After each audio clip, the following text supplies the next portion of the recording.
Good stuff. So we got one more class of angel to cover here. Colossians 1:16 has an interesting point. For in him, Yeshua, all things were created, both in the heavens and on earth, visible and invisible, whether thrones or dominions, or rulers or authorities, all things have been created through him and for him. And so throughout church history, there have been scholars and theologians who propose the idea that these thrones mentioned are actually a class of angels in heaven. So is there any scriptural precedence for this idea? I'd like to find out on the next slide, because the patriarch Levi in his testament seems to suggest as much. What does he say, Sean? And in the fourth heaven are thrones and dominions in which hymns are ever offered to God. Okay. So it appears to be saying that these thrones and dominions are offering the hymns. Yeah, it would make perfect sense that these are actual classes of angelic beings. Because Enoch 70 verse 9, it lists the seraphim and the cherubim, but there's another word there that we don't see translated in the same way in our modern Bibles in English. But Enoch 70 verse 9, then the seraphim, the cherubim, and the ophanim surrounded it, the throne. And these are those who never sleep, but watch the throne of his glory. We have a third class of angels here, and I would say that that's what the thrones are referring to there in Testament of Levi, that they are ophanim alongside those other guys. So Ezekiel 1:16 and 18, the appearance of the wheels and their workmanship was like sparkling beryl, and all four of them had the same form, their appearance and workmanship being as if one wheel were within another. As for their rims, they were lofty and awesome, and the rims of all four of them were full of eyes round about. All right, so that's how it's so often translated in nearly all of the modern English translations.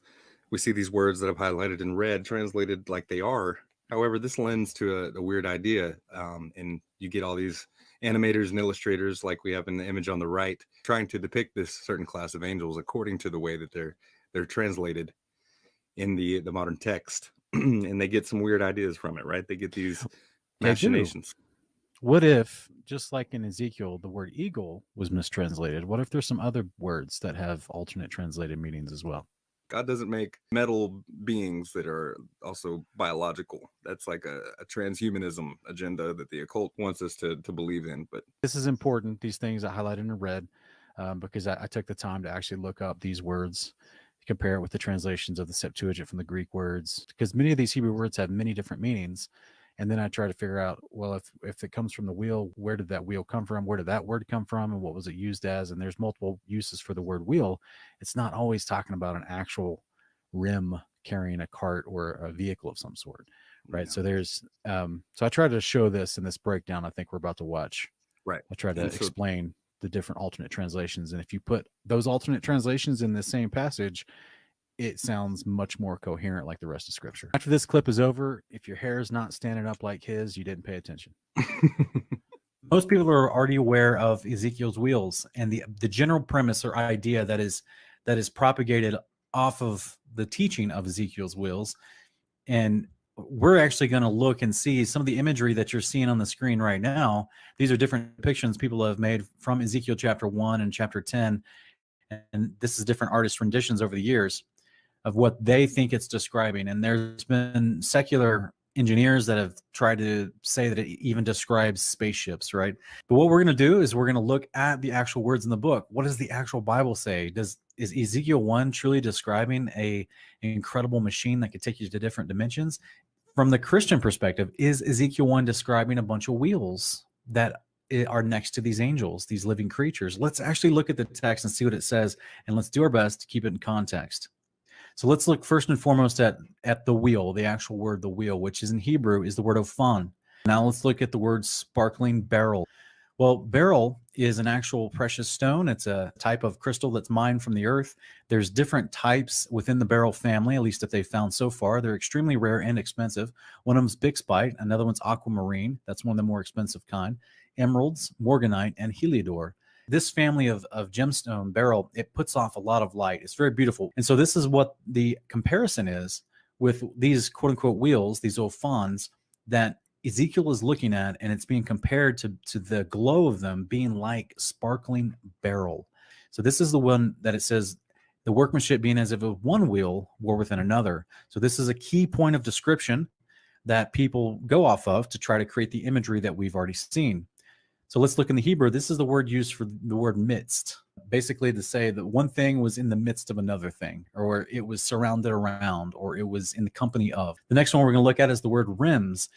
This right here is a prime example of the translators establishing a translation for this Hebrew word that they call the rims, and then subsequent translators after them apparently never questioned it, because what it means in the Hebrew is the word back. Let's look at what it says in the sentence. And it says, as for their back, they were lofty and awesome. And the rims, or the backs of all four of them, were full of eyes round about. The next thing we want to look at is the word eyes. And this is where you see a lot of strange artist depictions of these wheels with eyes all around them, right? It looks like a cyborg mixture, a mixture of metal and flesh and tissue and living tissue. And this is not what we see in any of God's creation. And nowhere in the scriptures have we ever seen the Father make any physical, biological creation that is mixed with metal.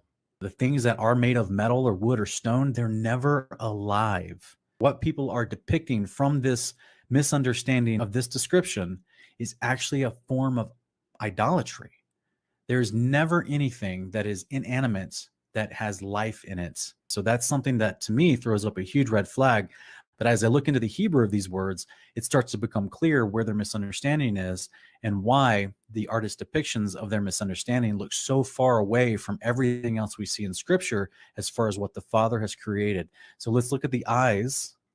This is the word ein in Hebrew. It's used differently in the same book of Ezekiel. In fact, in the same chapter, it's actually the same word we had read earlier. It's a word that can be used for the gleam or the sparkle.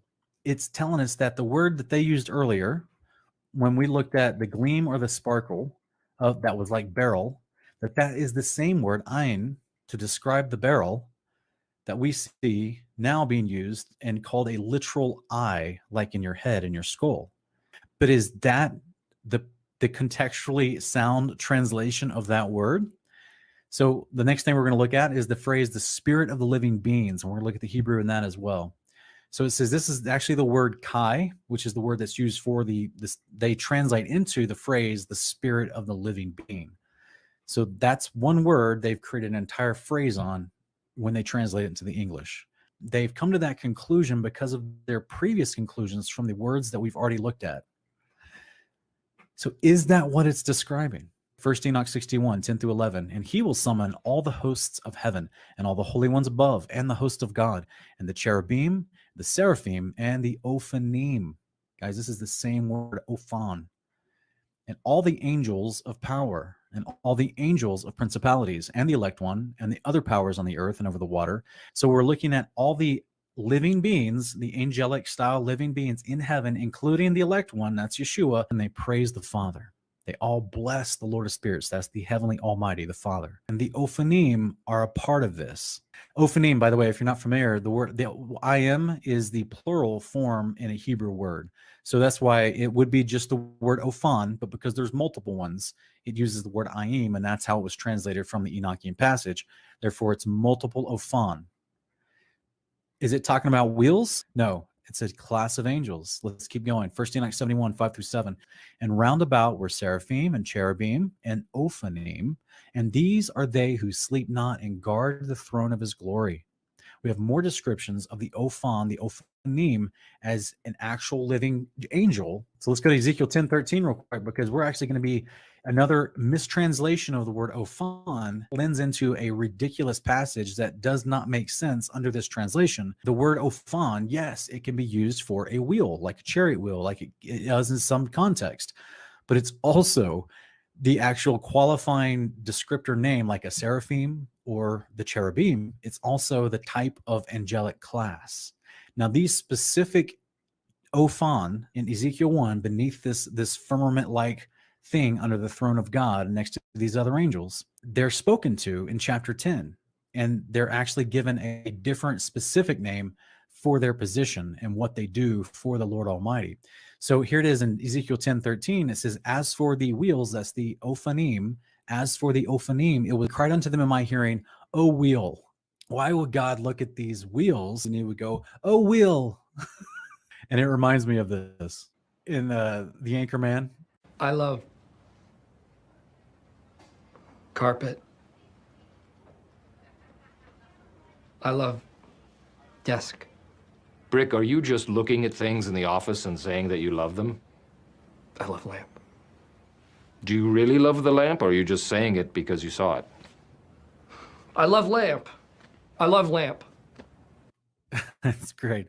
Because of the people translating the word Ophan and not understanding the book of Enoch, that we already have a definition for the word Ophan, and they think it means wheel every single time. They think the Father is shouting out to the wheel, "A wheel." No. If we look in the actual Septuagint and we see what he shouts out to them, these wheels were called the galgal in my hearing, right? And if we look even deeper to get a better description from different translations of the galgal from the Septuagint, from the Greek, we see in the Latin Vulgate from the 4th century that it says, and these wheels were called voluble. What does that even mean? Rotating, spinning, churning, like a whirlwind almost. These ophanim were spinning and turning and rotating because that was their job. Remember what we read? Now, I looked at the living beings. Behold, there was one ophan on the earth beside the living beings, for each of the 4 of them. The appearance of the ophan and their workmanship was like sparkling beryl. And all 4 of them had the same form, their appearance and workmanship being as if one were in the midst of another, right? As if one angel ophan was in the midst of another, right? Whenever they moved in any of the 4 directions without turning as they moved. This is as for their rims. What is that? Their backs. Well, what did we talk about? Are these angels? That's what the angels with wings, right? So their backs were lofty and awesome. And the backs of all 4 of them were full of what? Physical eyes? What does that word mean? Sparkling gleam, the appearance of. Their backs of all 4 of them were full of a gleam all round about. Now, whenever the living beings rose, the wheels moved with them. And it says, whenever the living beings rose from the earth, the ophan, the ophanim, rose also. And that's what it's explaining to them. It says, because the Kai, the spirit of life, was in the ophanim. You see what I'm saying? The whole thing is just trying to tell you there's these other angels that are there. That was something that bugged me too, seeing all the illustrations out there of these metal wheels with eyes all in them. That's not what it was intended to say, was it? No, it's just describing, like we've already seen from Isaiah and all these other passages. Angels got wings, they're glowing, they're illuminated in light, they're like polished bronze, they're like fire, eyes of fire. Like it's all the same as descriptions, you know, it's like sparkling beryl, you know what I mean? Like chrysolite and all these other descriptions. These things glow. These angels glow, you know what I mean? Because they're made of light and they're exuding light, you know, and this is what we're promised at the resurrection. Revelation 22:5 will be illuminated with light. And so we can do the same thing with the apocalypse of Abraham in chapter 18, right. 12 through 13. It says, and as I, Abraham, stood alone and looked, I saw behind the living ones a chariot with fiery ophanim, whereas it might say wheels or wheel beings, but it says each ophanim full of sparkles round about, and over the ophanim was the throne which I had seen and was covered with fire. Just like Ezekiel describes. Instead of wheels and eyes. Hopefully that'll make a little bit more sense for you guys when you're reading these texts, because we also see, like in Daniel 7:9, I kept looking until thrones were set up and the Ancient of Days took his seat. His vesture was like white snow, hair of his head like pure wool. His throne was ablaze with flames. Its galgalim were a burning fire. And so I like that you broke down the definition of that word too, that voluble means rotating and spinning.